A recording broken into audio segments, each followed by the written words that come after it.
नमस्ते दोस्तों, मैं हूं आरपी राजपूत। स्वागत है आपका इंडिया स्पेशल में। इस वीडियो में बात करने वाला हूं चंबल की सबसे खूंखार पहली महिला डकैत के बारे में, जिसने पुलिस वालों के हाथों की 10 उंगलियां काट दी थी।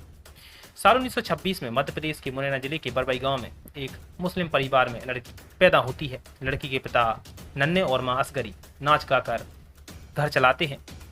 लड़की बड़ी हो गई। घर के माहौल की वजह से वो भी गाने और नाचने लगी। पैसे की तंगी की वजह से घर वालों ने गांव में ही महफिल लगानी शुरू कर दी। लड़की का भाई अलादीन तबला बजाता और बहन नाचती। कहते हैं कि वो लड़की इतनी खूबसूरत थी कि उसको देखने के लिए गांव के लोग खींचे चले आते थे। एक दिन उस लड़की का डांस देखने कुख्यात डाकू सुल्ताना पहुंच गया।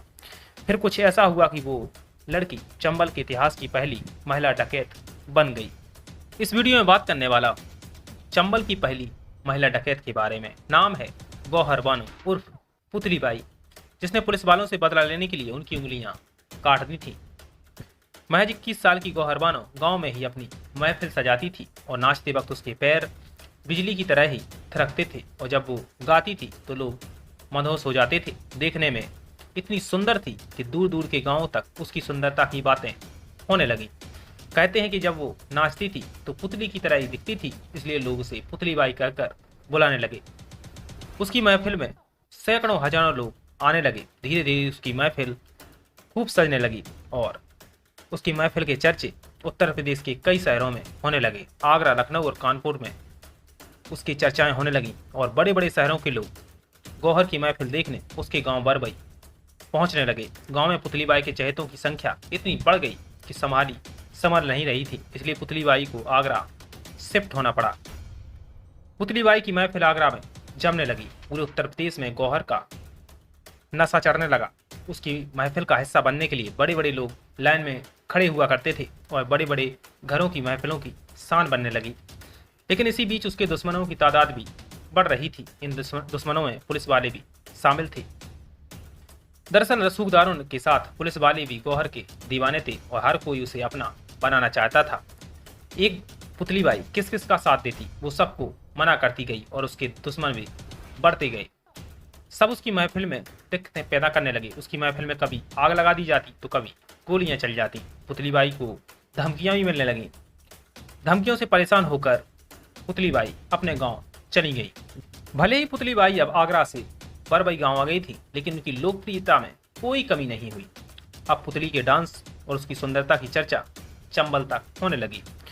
उस दौरान चंबल में सैकड़ों डाकू सक्रिय थे और चंबल में उन डाकुओं का खौफ था। एक दिन पुतली बाई की सुंदरता की चर्चा उन दिनों सबसे कुख्यात डाकू तक पहुंच गई। सुल्ताना महिलाओं का सम्मान किया करता था, लेकिन चर्चाएं इतनी ज्यादा होने लगी कि एक दिन उसको भी पुतली बाई की महफिल का हिस्सा बनना पड़ा। दरअसल पुतली बाई के पड़ोस के गांव श्री राम का पुरा में उसका कार्यक्रम चल रहा था। सुल्ताना भी वहां पहुंच गया। पुतली बाई का डांस देख उसका दिल जोर जोर से धड़कने लगा। पुतली की एक एक अदा उसके दिल में उतर गई। उसने पूरा डांस देखा और 500 रुपए इनाम देकर वापस चला गया।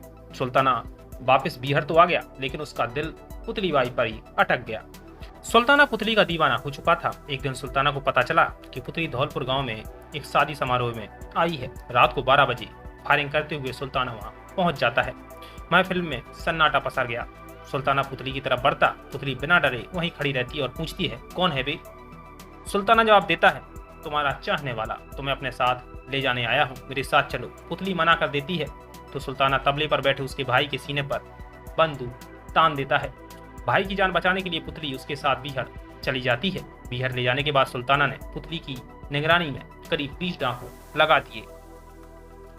पुतली चाहकर भी वहां से भाग नहीं पा रही थी। समय बीतता जा रहा था। बीहड़ में सुल्ताना की दरिया दिली को देख पुतली भी उसकी दीवानी हो गई। दोनों के प्यार के किस्से आम हो गए। गांव गांव में पुतली और सुल्ताना के प्यार की चर्चाएं होने लगी। प्यार हो जाने के बाद पुतली बाई को बीहड़ की जिंदगी पसंद नहीं आ रही थी और इसी दौरान पुतली बाई प्रेग्नेंट भी हो गई। तो उसने सुल्ताना से कहा कि मैं अपने बच्चे को जन्म इस माहौल में नहीं देना चाहती। सुल्ताना भी अपने बच्चे को डाकू नहीं बनाना चाहता था, इसलिए उसने पुतली बाई को गाँव भेज दिया। जैसे ही पुतली बाई गाँव पहुंची तो पुलिस ने उसे पकड़ लिया और सुल्ताना के बारे में पूछताछ करने लगी। पुलिस ने उसे बेहनता पीटा और प्रेग्नेंट होने के बावजूद भी उसके साथ बलात्कार किया। जैसे ही सुल्ताना को कोई कांड करता, पुतली बाई को पुलिस उठा लेती और उसके साथ मारपीट करती। ये सिलसिला करीब 4-5 महीने तक चलता रहा। पुतली बाई की वजह से घर वाले भी परेशान थे, पुलिस वालों की मार खानी पड़ती थी, इसलिए उसने वापस बीहड़ जाने का मन बना लिया। अब वो गांव में सिर्फ अपने बच्चे को जन्म देकर एक बार फिर से बीहड़ का रुख करना चाहती थी। इसके बाद उसने बेटी को जन्म दिया, नाम था तन्नू। बेटी को माँ के पास छोड़कर वो एक बार फिर से सुल्ताना डाकू के पास बीहड़ में चली गई। बीहड़ में वापसी के बाद पुतली ने सुल्ताना से हथियार चलाना सीखा। सुल्ताना ने पुतली को हर वो हथियार चलाने की ट्रेनिंग दी। अब पुतली बाई के रंग में रंगने लगी।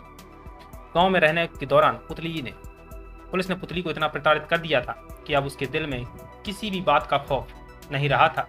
पुतली बाई गैंग के साथ मिलकर लूट, अपहरण, हत्याओं जैसी वारदातों को अंजाम देना शुरू कर चुकी थी। सुल्ताना उसे लूटी हुई रकम का बंटवारा करने की जिम्मेदारी भी सौंप देता था। इसी बीच एक दिन धौलपुर के रजई गांव में सुल्ताना गैंग की पुलिस से मुठभेड़ हो जाती है। दोनों तरफ से खूब गोलीबारी होती है। सारी गैंग बचकर भाग जाती है, लेकिन पुतली बाई पुलिस की पकड़ में आ जाती है। इसके बाद पुतली बाई को कुछ दिन तारागंज की जेल में रखा जाता है, फिर धौलपुर शिफ्ट कर दिया जाता है। यहाँ भी पुलिस ने पुतली बाई का वही हाल किया, यानी उसके साथ बलात्कार किया। कुछ दिनों बाद जमानत मिलने के बाद पुतली बाई फिर से बीहड़ पहुंच जाती है। चंबल की पहली महिला डाकू पुतली बाई के दिमाग में पुलिस के खिलाफ इतनी नफरत भर चुकी थी कि तीसरी बार बीहड़ पहुंचने के बाद उसने उन सभी पुलिस वालों को चुन चुन कर मार डाला जिन्होंने उसके साथ बलात्कार किया था। वो अपनी गैंग के साथ एक एक पुलिस वाले के घर गई, फायरिंग करते हुए घर के अंदर घुसी, पुलिस वालों को पकड़ कर बाहर निकाला और उनकी उंगलियां काट डाली। इसी बीच अपनी गैंग को बड़ा करने के लिए सुल्ताना डाकू ने डाकू लाखन सिंह से हाथ मिला लिया।